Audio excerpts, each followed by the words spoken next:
Yeah, so the main portion of the renovated clubhouse where we were last year is where all the coaches and staff are. So when you walk in the locker room and walk to the left, out the back door, I would guess it's like a suite holders lounge, or it's a pretty big open space back there that they basically turned into the our clubhouse. So we've got some metal lockers back there. They put some carpet down, so it's actually a lot more spacious and open than the actual visiting clubhouse. But no, they've done a good job of getting us spread out in there, and then they added some other things. So like all of our food is on the concourse, the weight room, the batting tunnel, everything's pretty much on the concourse level. So it keeps us kind of spread out and keeps us in the open air.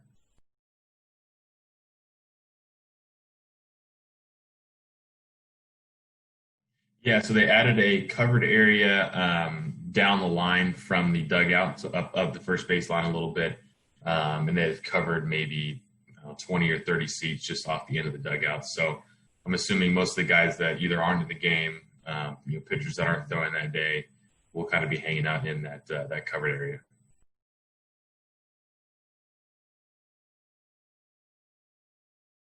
Yeah, I mean it's going to be also a little bit. Normally we'd get to the field pretty early, so you're there kind of hanging out in your locker, hanging out, talking to guys, go and do some video, whatever it may be. So it's just going to be a little bit different.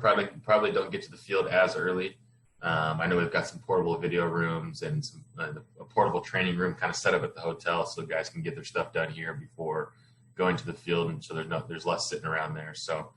The rule of, I think it's 5 hours before game time is the first time you can get to the field. So that'll limit the amount of, kind of free time and kind of wandering around in the clubhouse and stuff. So that's probably the biggest difference is, just the time management of, trying to stay at the hotel as long as you can for, to give yourself the appropriate time to get ready.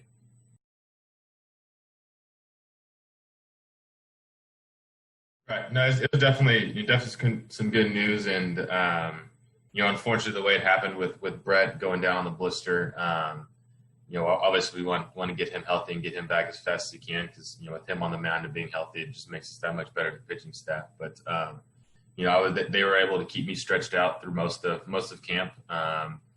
Whether it be for the fifth spot or in case something did happen with all the COVID stuff or injuries. So it was definitely something I had prepared for throughout off season, throughout quarantine, and I think we've got pretty good depth as far as starting pitching and even bullpen roles go that anyone could have stepped in and taken that job.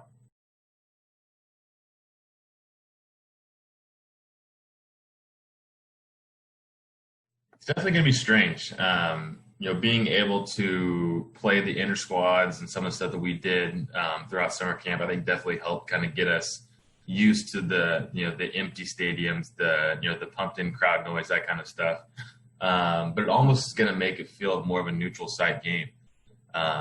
You're not going to have a ton of fans pulling one way, a ton of fans pulling this way. So you're going to have to generate that the momentum and the adrenaline just throughout the game itself, not necessarily coming from exterior motives like the fans and the environment.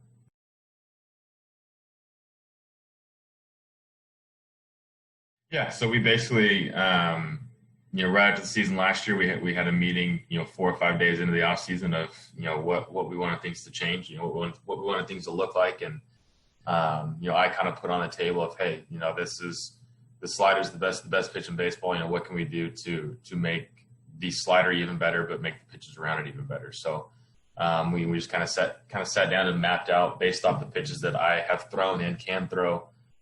What the best pitch mix would be for me. Last year the four-seam fastball had some cut to it, so it would just kind of blend into that slider. So we wanted the goal was to make it, kind of straighten it out a little bit and give it the good ride to it. Like you see with a lot of guys' fastballs at the top of the zone, that kind of stuff, it just kind of takes off. So that was the initial goal. And then throughout the 3 months of spring training and then through quarantine, it kind of evolved into this little bit of a two-seam sinker more action that just gives it kind of even more separation than off of what kind of the pitches we had last year.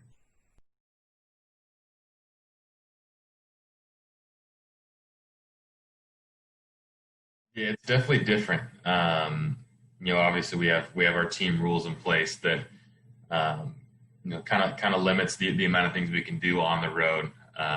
So I know there's a lot of guys that we love to do the team dinners, big get-togethers at restaurants, whether it's after a day game or the off day before. So those things definitely get limited. So you have to kind of get creative as far as it's a lot of guys are still playing the video games to get that connection on off days and the nights after day games, that kind of thing. So you just kind of got to get creative with it. You can't go shopping in busy malls or go to your favorite restaurants here. So it's something that it's something we're definitely going to sacrifice, but it's something that we've got to do to keep everyone healthy.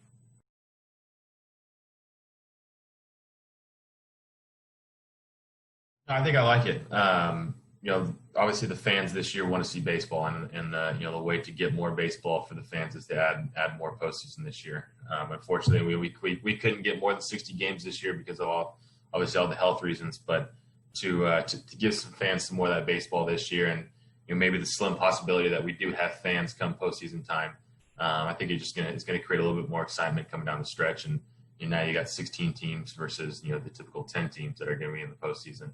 As far as in the future goes, I think it's going to kind of be a wait and see how this year goes.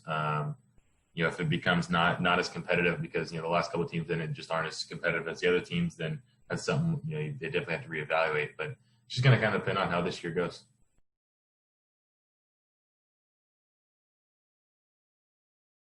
Right. Yeah. I mean, there's a very, very good possibility this year that the 15th and 16th team into the postseason may have a below 500 record with the 60 game season. So it's definitely something that I think they'll have to look at the end of the postseason this year, how it went, and do you want to reward some teams that 2, 3, maybe even 4 teams that are 500 or below to get into the postseason.